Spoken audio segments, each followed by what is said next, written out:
Okay, good morning student. आज 12th class chemistry में हम स्टडी कर रहे थे कुछ इम्पोर्टेंट सेल। उन्हीं में से आज हम मरकरी सेल्स को स्टडी करेंगे।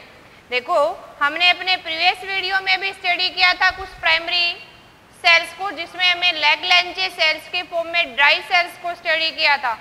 आज भी हम मरकरी सेल्स को स्टडी करने जा रहे हैं। देखो, ये भी प्राइमरी सेल है। हम स्टडी कर रहे हैं मरकरी सेल। मरकरी सेल को ही हम क्या बोलते हैं? Button cell. और according to name of scientist who discovered it, इसी को हम क्या बोलते हैं? Ruben Mallory's cell. तो इसको हम देखो कई नाम से जानते हैं। मरकरी सेल्स कि किसका हम हैज ए कैथोड यूज करते हैं, button cell according to shape कि आपको दिखाई किस शेप की देती है ये, और साइंटिस्ट के नेम पे इसको रूबन मेलोरी सेल्स भी बोलते हैं। ये जो हम पढ़ने जा रहे हैं ये क्या है? आपकी प्राइमरी सेल है। अब देखो, थोड़ा सा अगर रिवाइज करें हम, प्राइमरी सेल्स किसको बोलते हैं? ऐसा गैल्वेनिक सेल्स या ऐसा डिवाइस जिसके अंदर हम केमिकल रिएक्शंस को रिवर्स नहीं कर सकते हैं, वन टाइम ही यूज कर सकते हैं फॉर जनरेटिंग इलेक्ट्रिसिटी, जिसके अंदर इरिवर्सिबल रिएक्शन कैरिड आउट होती है। तो ये अपनी कौन सी है? प्राइमरी सेल्स है। अब इसके अंदर देखो, हमने स्टडी करना है। अगर हम इसको हैज ए फॉर्मेट देखें तो कैसी होती है आपकी ये? किसी भी मेटालिक शीट के साथ यहाँ कनेक्ट करके हम कार्बन रोड कनेक्ट कर रखी है जो हैज ए कैथोड का काम करेगी, और इसी के साथ में हम इसको कनेक्ट कर देते हैं। देखो, हमने इलेक्ट्रोड को आपस में कनेक्ट नहीं करना, इलेक्ट्रोलाइट से सर्किट कंप्लीट करवाएंगे। अब ये जो हमने यूज किया, ये कोई मेटालिक पीस के साथ कार्बन को कनेक्ट कर रखा है हमने। अब इसी को हम सराउंड कर देते हैं। जैसे आपने देखा होगा कि हैंड वॉच के अंदर छोटा सा बटन शेप का आपको सेल दिखाई देता है, सेम ऐसा ही सेल अगर हम देखें तो ये होता है आपका इस फॉर्म में। अब यहां जो आपका ये है, अंदर से पोरस पेपर से इसको सेपरेट आउट करके रखते हैं हम। ये जो हमने यूज किया ये क्या है? Zinc container. और ये जिंक कंटेनर किसका काम करेगा? अभी एनोड का काम करेगा। ये जो हमने मेटालिक शीट के साथ ये इलेक्ट्रोड लगाई है, ये किसकी है? कार्बन का इलेक्ट्रोड है। और ये इलेक्ट्रोड किसका काम करता है? जो हम ग्रेफाइट रोड कार्बन यूज कर रहे हैं, ये किसका काम कर रहा है? कैथोड का काम कर रहा है। किसका काम कर रहा है? ये कैथोड का। अब देखो, यहाँ अगर हम कंसीडर करें, यहाँ आपकी पेस्ट की फॉर्म में फिलअप है और दो कंपाउंड को मिला के हमने एक पेस्ट बना रखा है जिसको हम हैज ए इलेक्ट्रोलाइट की तरह यूज कर रहे हैं। और ये पेस्ट हमने किसका बनाया?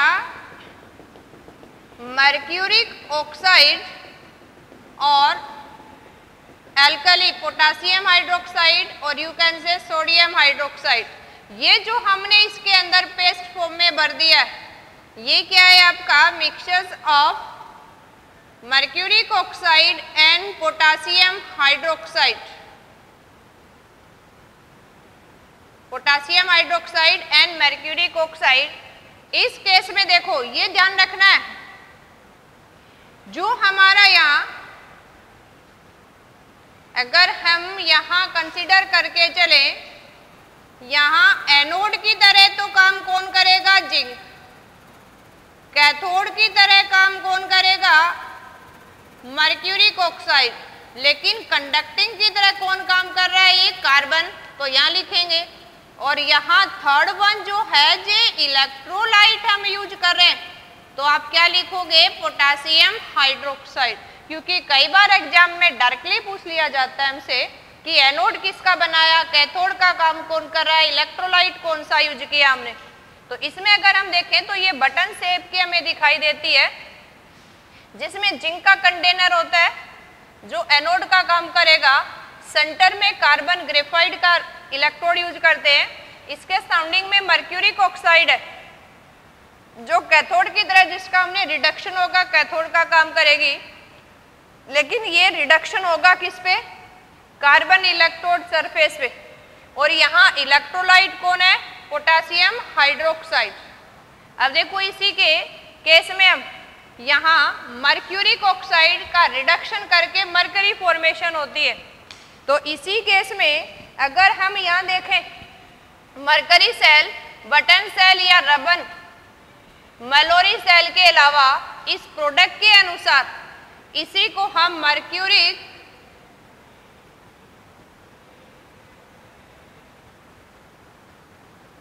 ऑक्साइड सेल भी बोल देते हैं, है ना। तो ये किसी नाम से आपको मिल जाए तो इजीली आपने पहचान लेना है, चाहे मरकरी सेल है, चाहे मर्क्यूरिक ऑक्साइड सेल है, बटन सेल से या रबन मैलोरी सेल से। एग्जाम में क्वेश्चन क्या पुटअप होता है हमसे कि एनोड कौन सा है इस सेल में, कैथोड कौन सा है, या इलेक्ट्रोलाइट का काम कौन कर रहा है। इलेक्ट्रोलाइट यहाँ KOH लिखा है हमने, NaOH भी हो सकता है, सोडियम हाइड्रोक्साइड भी होता है। लेकिन यहाँ आपका एनोड कौन है? जिंक, जिसका हमने कंटेनर बना रखा है। कैथोड कौन है? ग्रेफाइट का रोड। लेकिन रिडक्शन हमने कार्बन का नहीं करवाना, रिडक्शन किसका करवाना है? मर्क्यूरिक ऑक्साइड का। तो यहाँ कैथोड को इंडिकेट करने के लिए हम क्या रिप्रेजेंट कर रहे हैं? Mercuric oxide on surface of inert electrode that is graphite. ये आपने ध्यान रखना है। अब इस केस में हम ऑक्सीडेशन रिडक्शन सेल भी लिखेंगे। ये तो हमने 3 पॉइंट इससे रिलेटेड याद रखने हैं कि एनोड किसको बनाया, कैथोड किसको बनाया, हमने इलेक्ट्रोलाइट किसको बनाया, सेल की स्ट्रक्चर कैसी है, किसको बटन सेल क्यों कहते हैं? क्योंकि शेप बटन जैसी है इसकी, है ना। तो अब इसी के केस में अगर हमने सेल रिएक्शन लिखनी है तो फर्स्ट ऑफ ऑल लिखेंगे हम ऑक्सीडेशन हाफ सेल रिएक्शन। और ऑक्सीडेशन किस पे होगा? At anode. अब एनोड पे क्या होता है? ऑक्सीडेशन किसका करवाना है हमने? जिंक का।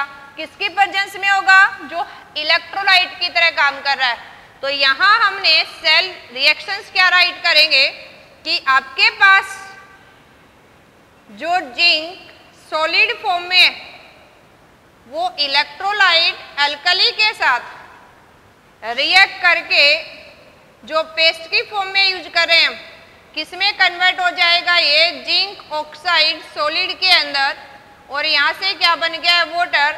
और जब जिंक 0 से +2 में जाएगा, जिंक की एक ही ऑक्सीडेशन स्टेट पॉसिबल है, तो ये क्या करेगा? 2 इलेक्ट्रॉन लूज करेगा।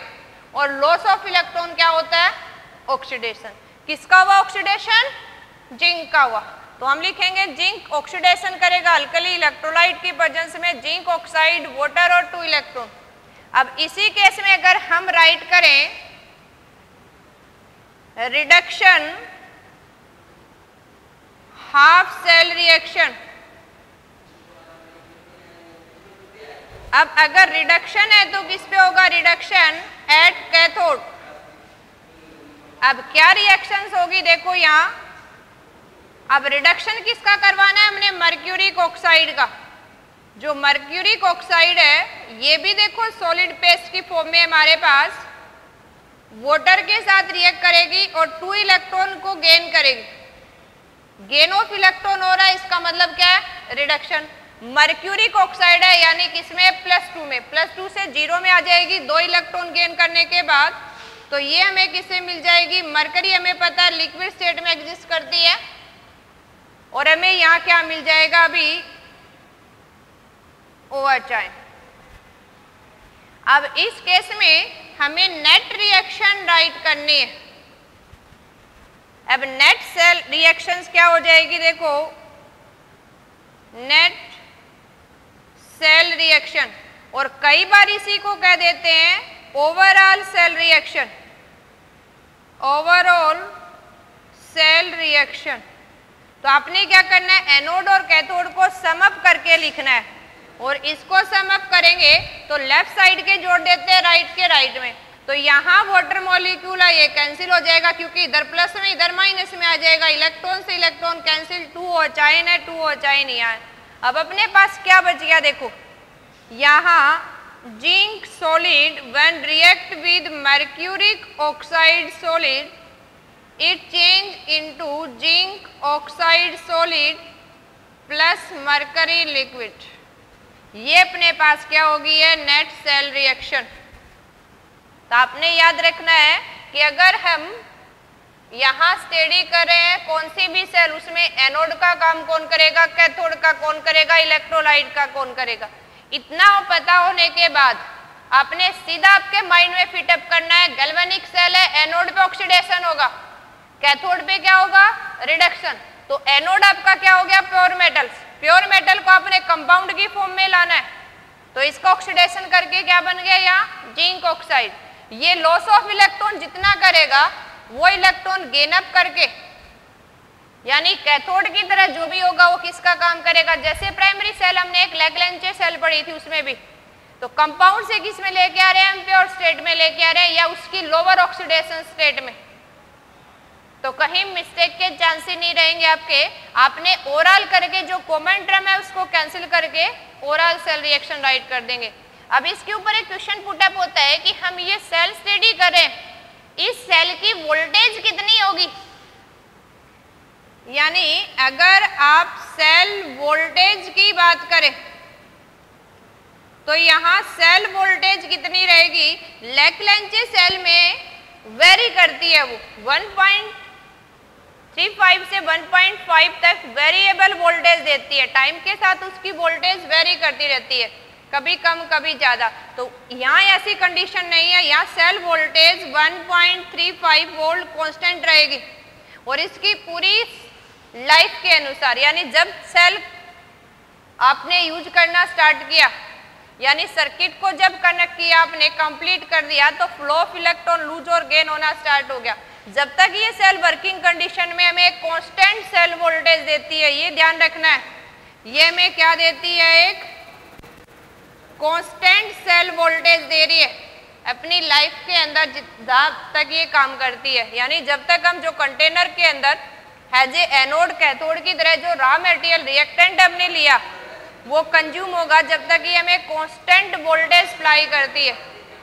सेकंड हमारी जो लेग्रैंजे सेल की थी, जो आपकी लिमिटेशन हम बोले या ड्रॉबैक बोले, कि उसके अंदर बाई प्रोडक्ट की फॉर्म में क्या था, ये कहें या तो अमोनिया गैस बन रही थी, या ये कहें कि वहां जो हमने इलेक्ट्रोलाइट यूज किया वो एसिडिक इलेक्ट्रोलाइट अमोनियम क्लोराइड था, जो जिंक कंटेनर को कोरोड कर रहा था, और हमें सेल को बिना यूज करे वो सेल डेड हो ही जा रही थी। यानी लेग्रैंजे सेल की बात करें तो विद इन 6 मंथ वो डेड हो जाती है, आप वेदर उसको यूज कर पा रहे हैं या नहीं यूज कर पा रहे हैं। लेकिन मरकरी सेल के साथ ऐसी कंडीशन नहीं है, लेकिन इसकी एक कमी है, देखो या मरकरी लिक्विड की फॉर्म में आ रहा है, और ये मरकरी जो है आपका ये भी टॉक्सिक है अगर ये वेपर की फॉर्म में एटमॉस्फेयर में लीक हो जाता है, जिससे आपकी आईज या नर्वस सिस्टम के ऊपर डैमेजिंग इफेक्ट करता है।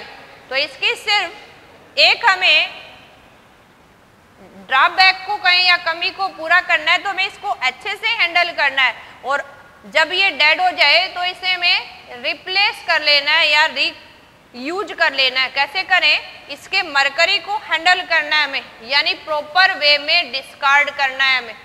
तो क्या हो जाएगी आपकी, सिर्फ इसकी बेनिफिशियल इफेक्ट रह जाएंगे। क्या ध्यान रखना है, देखो यहां हमारे पास कांस्टेंट वोल्टेज देती है, कोई भी गैसेस फॉर्म में या आयनिक फॉर्म में कंपाउंड नहीं है तो कंसंट्रेशन वेरी नहीं करेगी, कंसंट्रेशन वेरी नहीं करेगी तो कांस्टेंट वोल्टेज देगी हमें। क्वेश्चन बन जाता है कि लेग्रैंजे सेल हमें वेरिएबल वोल्टेज दे रही है लेकिन मरकरी सेल कांस्टेंट वोल्टेज दे रही है। तो आंसर क्या होगा कि लेग्रैंजे सेल्स में नेट सेल रिएक्शन देखें तो उसमें आयनिक स्पीसीज इन्वॉल्व हो रहे हैं और आयन की कंसंट्रेशन कम ज्यादा हो सकती है। लेकिन किसी सॉलिड या लिक्विड की बात करें प्योर स्टेट में है तो उसकी कंसंट्रेशन हम सॉल्यूशन में भी पढ़े थे, यूनिटी लेके चलते हैं। तो यहाँ अगर मरकरी सेल की बात करें, देखो सॉलिड है, ये भी सॉलिड और ये लिक्विड स्टेट में, तो यहाँ कोई भी आयनिक स्पीसीज नहीं है।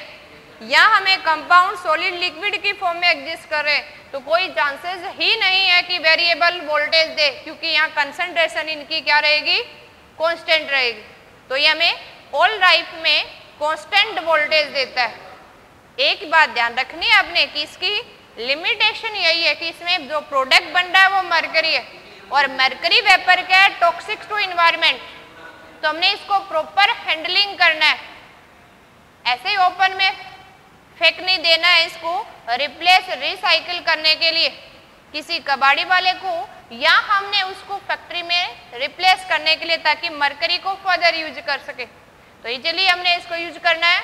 Okay student, thank you. Next cells we study in next video. Okay.